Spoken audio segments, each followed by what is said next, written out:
Joe Lieberman came out and said, yeah,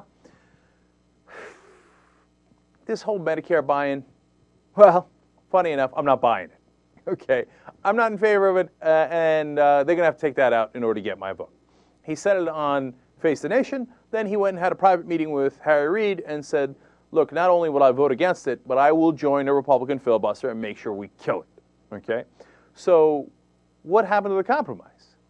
And exactly as some of the skeptics predicted, most notably Jane Hampshire, who's been fighting very, very hard about this at Fire Dog Lake, she came on the show and said, they're not going to do it. You think they're going to do it? But they're not going to do it.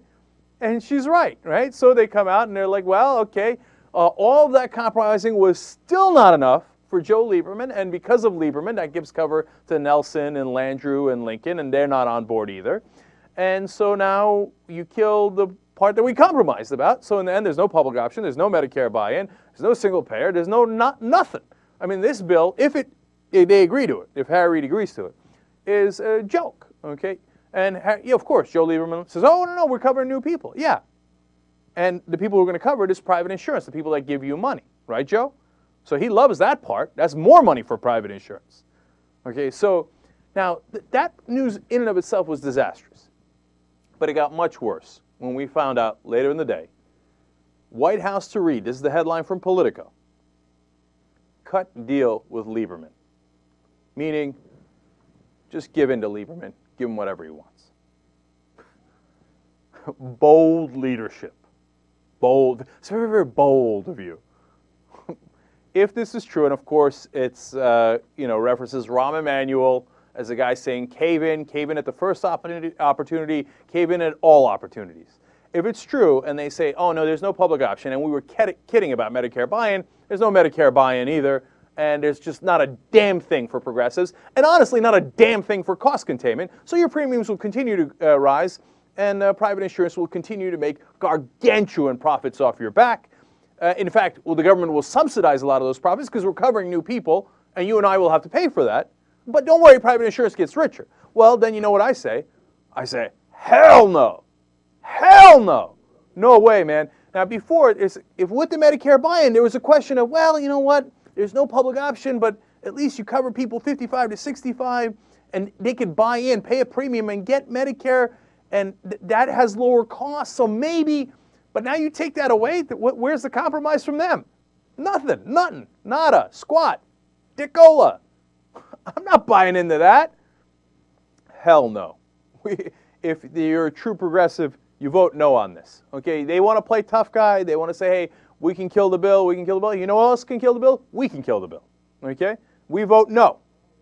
And so let's see how they respond. Let's see how the Feingold's and the Sanders and the true progressives and the Sherrod Browns, et cetera, respond in the Senate. But this is a pathway to disaster. I mean, for the first time, I've always thought they were going to make a deal. That they were going to do some BS compromise. We were going to get hosed in the meanwhile, but they were going to get a deal. For the first time today, I thought, you know what? They might not even get a deal. Because this is horse crap. To come in here and say, no, there's no cost containment, progressives get nothing, and this bill is written by Joe Lieberman, the biggest suck-up to the private health insurance industry in the country. And a guy who's not even remotely Democratic at this point. Here's another conclusion. Lieberman is a lost cause. Just call him a Republican and move on. That's it. The Democrats only have 59 votes. They don't have 60. It sucks. They only have 59. But you have to deal with that reality and move on. Joe Lieberman is never, ever going to give you a vote that you want, okay? Especially if you think it's important. Well, out of spite. I mean, Ezra Klein at the Washington Post, Jonathan Alter in Newsweek, everybody's saying, look, he just hates liberals. One of his main motivations here is he wants to screw liberals. It doesn't matter how it affects the country, et cetera. And yes, he gets a lot of money from private insurance, so that's another large motivation. But he's never going to give you that vote. So call him an official Republican and move on, okay? So you got 59 votes. You either go get snow somehow, or you know what? You do what we've been telling you all along. You say, all right, we're going to split up the bill. It sucks. It's messy. It's going to take longer. We understand the pitfalls of it, but we don't have a choice. So we're going to do reconciliation, which means you take things like the public option. All you need is a 50 votes on it. You can, today, go have the vote today, you'll have 56 votes. It's guaranteed. They're already locked in at 56 votes. You're going to pass it Super easy. No problem. Flying colors. And then you say, well, you can't do everything through reconciliation because that has to do with the budget. Now, the public option has to do with the budget. The other half of it is not controversial anyway. The other half of it is covering more people. Private insurance wants that. All the Democrats claim they want that. Joe Lieberman says he wants that. All right. So that part gets passed with 60 votes, and this part gets passed with 50 votes. Now, if you had a strong leader in the White House, that's what he would do. Instead, they go, what did we do? In this article, they're like, oh, well, the sources inside the White House are like, well, I guess we don't have a choice, so we have to bow our head to Lieberman.